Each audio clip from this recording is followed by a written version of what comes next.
Si demain je gagne au loto et je me dis que j'ai environ 200 000 € à mettre dans une voiture de sport, j'ai pas 50 options. Me connaissant, j'aurais envie de quelque chose d'exotique, quelque chose d'un peu difficile à conduire, quelque chose d'un peu impressionnant.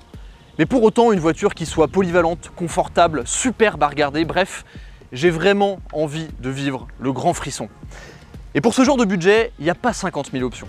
Et pour moi, la meilleure des options, elle est ici. C'est la Ferrari F12 Berlinetta.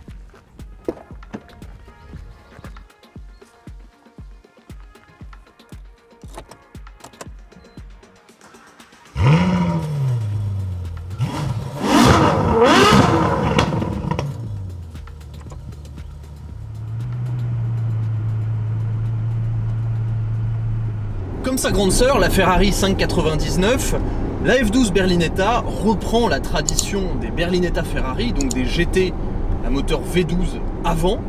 C'est donc une voiture confortable, spacieuse, je me trouve en mode wet, c'est super facile à conduire, il y a de l'espace, l'intérieur, cet intérieur chocolat mêlé à l'extérieur grigio scuro, c'est vraiment une configuration exceptionnelle. Cette voiture, vous l'avez sûrement reconnue au niveau des plaques, elle est en ce moment à vendre chez Moteur Essence au prix relativement intéressant pour cette gamme de prix de 219 990 €. Ce prix est très intéressant parce que la voiture est exceptionnelle. Il se passe le pire truc qui pourrait se passer pendant un essai d'F12, la pluie.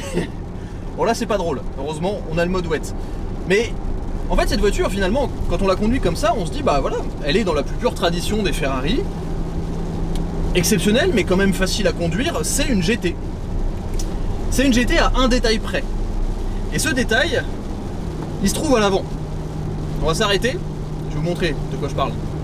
Ce détail de taille, il se trouve à l'avant. Je vous explique. Dans la Ferrari 599, la marque avait réussi à extraire 620 chevaux du V12. 620 chevaux, c'est déjà conséquent.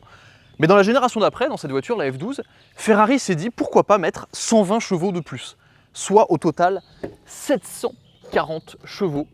J'arrive pas à ouvrir le capot, il est là. 740 chevaux et 690 Nm de couple. 740 chevaux, aujourd'hui on est presque habitué à entendre des puissances comme ça, aujourd'hui toutes les voitures font 1000 chevaux. Mais quand on regarde l'architecture de cette voiture en particulier, 740 chevaux, c'est monstrueux et c'est presque ce qui fait toute cette voiture. Le V12 est présenté magnifiquement, comme d'habitude, V12 6 litres 9 avec le cache-culasse rouge. Et c'est vraiment un truc de fou, cette voiture. 3 secondes 1 au 0 à 100 km/h, 340 km/h de vitesse de pointe. Et pour passer toute cette puissance au sol, Ferrari s'est quand même dit, bon, il faut qu'on travaille un peu sur l'aérodynamisme. Donc, combiner le fond plat, les éléments ici qui s'ouvrent, le diffuseur à l'arrière, les aérobridges ici sur les côtés qui canalisent l'air le long de la voiture, on se retrouve avec 123 kg d'appui à 200 km/h. Il faut savoir que c'est le double de la Ferrari 599. Mais bon, tout ça, c'est des chiffres, c'est de la théorie. Maintenant, il faut voir ce que ça donne au volant. Et c'est là que la F12 est exceptionnelle.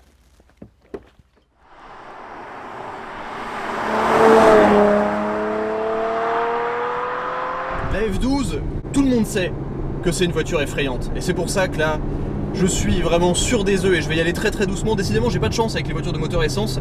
La dernière fois, la SLS AMG aussi, il pleuvait. On n'a pas envie d'être sous la pluie avec ce genre de voiture. Pourquoi je trouve que la F12 est exceptionnelle et pourquoi, si je devais choisir une voiture pour 220 000 €, ça serait celle-ci.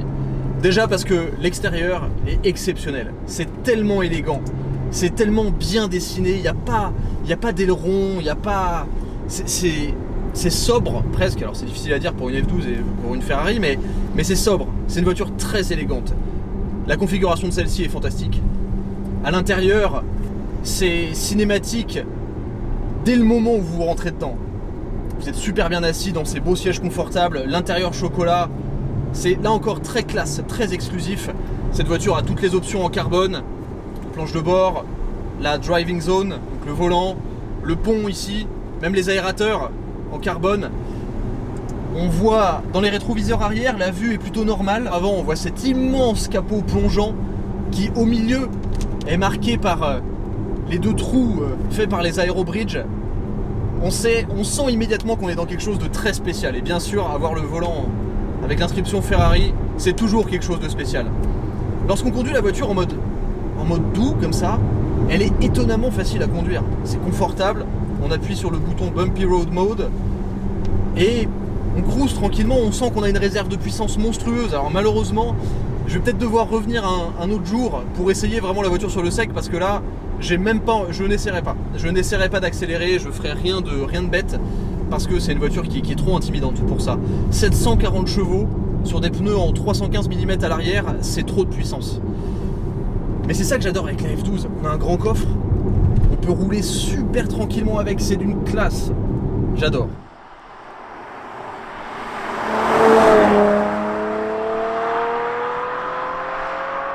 Fort heureusement, il s'est arrêté de pleuvoir, on va donc pouvoir parler du vrai gros truc de la F12, le moteur.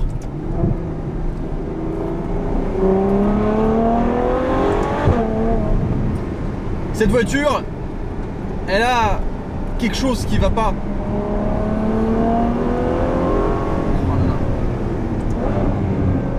C'est la puissance. La puissance, 740 chevaux. C'est vraiment, c'est à la fois surprenant,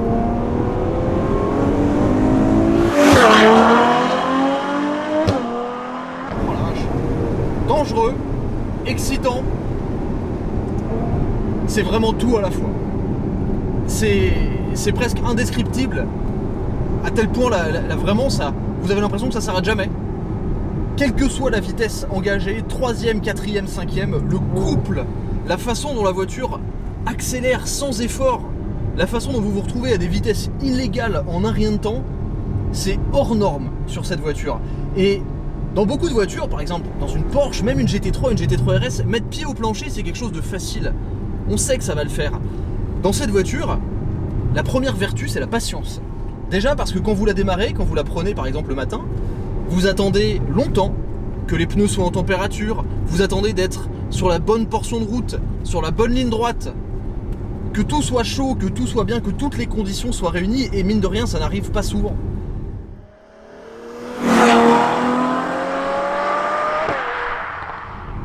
C'est ça qui est vraiment exceptionnel avec la F12, c'est que l'exploiter ne serait-ce qu'à 50%, c'est un événement. C'est un événement parce que c'est rare. La direction, c'est à la fois un des points forts et un des points un peu particuliers de la F12. Comme dans toutes les Ferrari, c'est super direct et très légère. Le problème, c'est qu'en fait, elle reste légère jusqu'à 340 km/h. Et comme elle est très directe, vous voyez, j'ai à peine d'angle de volant à mettre pour que la voiture pivote immédiatement, et bah ça donne un petit peu une impression d'instabilité. Parce que la voiture, en plus, elle est assez dynamique. Elle a beau être imposante, elle est légère sur ses pieds. Enfin, sur ses roues, plus exactement. Oh là là.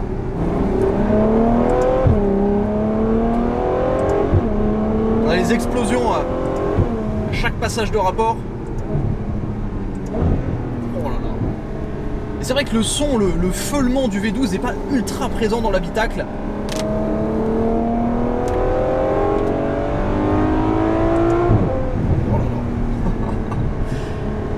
Ce qui est vraiment incroyable avec cette auto, c'est à quel point vous la respectez. Ça fait partie de ces voitures, elle est de 2012. Elle va avoir 10 ans. 10 ans plus tard, n'importe qui serait flippé de la conduire. Alors là, en plus, sous la flotte, je vous raconte pas, je fais vraiment super attention et je suis pas très rassuré, mais j'y vais, c'est la progressivité RN aujourd'hui. On essaie juste de profiter des vocalises. J'ai eu l'occasion de mettre une fois pied au plancher tout à l'heure, c'est balistique. Et surtout, ça repart à 80 comme ça repart à partir de 200, c'est stupide. Après, j'ai jamais été jusqu'à 200, vous vous en doutez, on est sur route française quand même.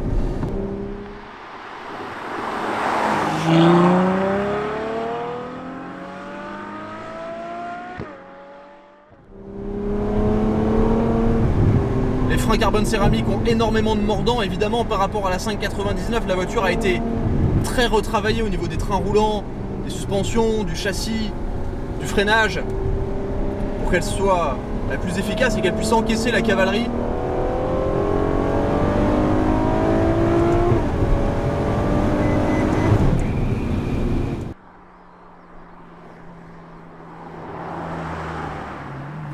Là les amis, c'est le moment où il fait sec.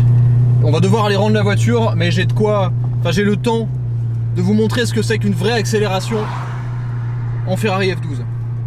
Je suis en mode sport, j'ai pas envie de... Allez, je me mets en mode race, mais je fais attention.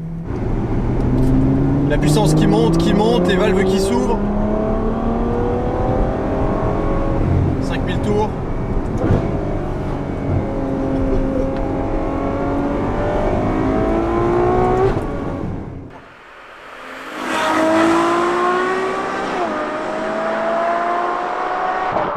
Oh là là.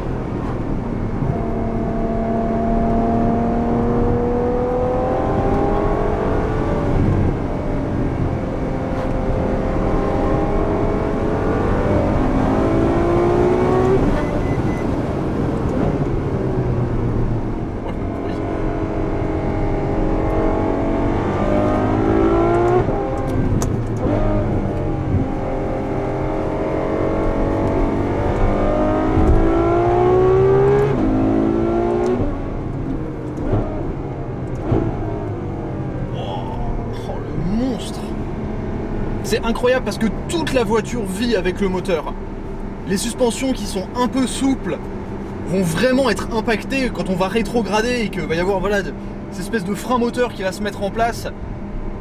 Quand vous accélérez, ça vous tend la nuque, ça vous colle dans le fond du siège. Toute la voiture devient très légère sur ses roues. C'est vraiment monstrueux. J'appuie progressivement, ça vous colle dans le fond du siège. On a senti au passage de la deuxième à la troisième, les pneus qui grippent, qui cherchent le grip sous la puissance et je suis même pas, là je suis pas à pied dedans. Là je suis à la moitié de l'accélérateur. Oh là là, quelle voiture, c'est exceptionnel.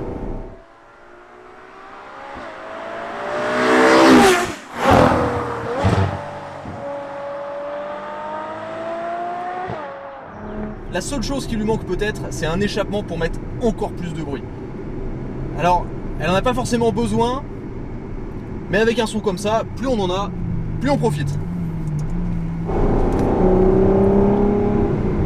Les 340 km/h, la vitesse maximum, vous vous dites que c'est facile de les atteindre. Il faut juste avoir les coronesses, mais autrement...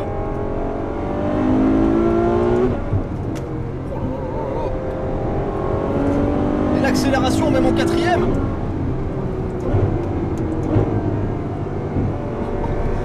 Indécent. La voiture est vraiment précise.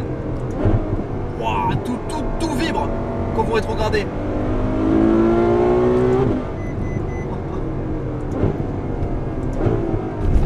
C'est incroyable. C'est rare que j'ai pas les mots dans une voiture, mais alors là c'est stratosphérique. Comment ça marche?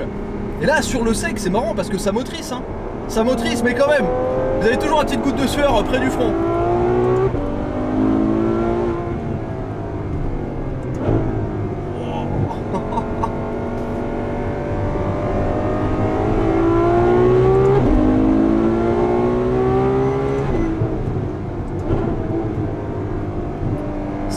C'est hallucinant. Et la voiture comme je vous le disais elle est très agile, elle est très dynamique. Oh, monstrueux comme caisse. Waouh. La pureté de l'expérience et tout, c'est vraiment incroyable. Les moteurs atmosphériques, on s'en lassera jamais. Allez, on en fait une dernière.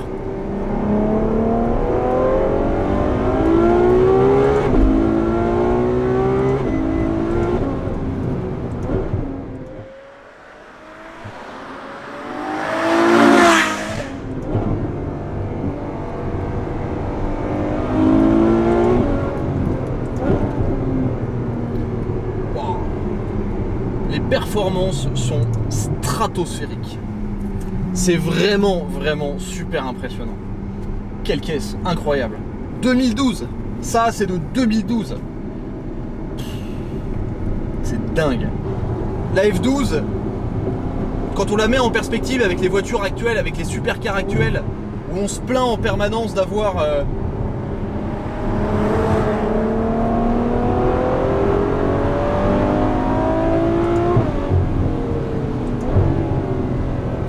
voitures aseptisées, la F12 c'est une des dernières Ferrari qui gomme complètement ça, parce que même la 812, qui est alors évidemment très très loin d'être aseptisée, on a quand même les roues arrière directrices, donc la voiture est quand même plus facile à conduire.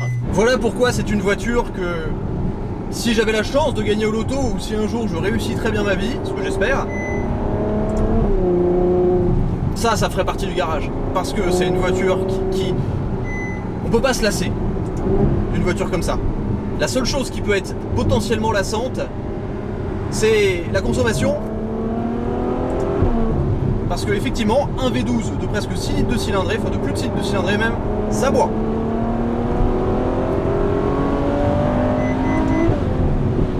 C'est indécent. Indécent. J'exploite la voiture à 15% et ça va déjà bien trop vite.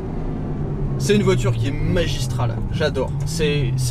Honnêtement, vous me demandez souvent quelles sont les meilleures voitures que j'ai pu essayer.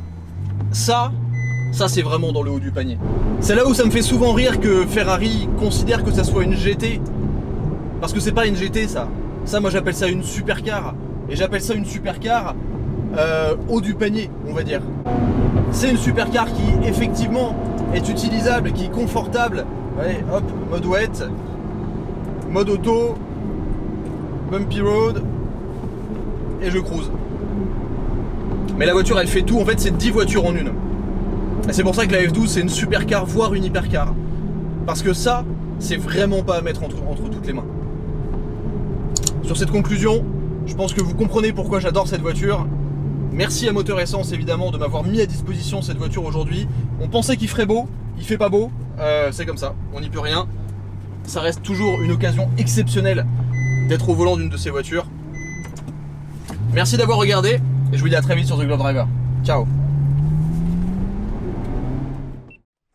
Forcément l'envers du décor de tout ce fun, c'est qu'un V12 ça consomme. Donc il faut régulièrement passer à la pompe et payer du bon 98. En plus là c'est génial parce qu'il n'y a pas de 98 avec du 95. Mais c'est du fun, un passage à la pompe, du fun, du passage à la pompe. Vous pouvez pas vous amuser pendant trop longtemps. Mais bon, en même temps ça fait partie du charme du truc.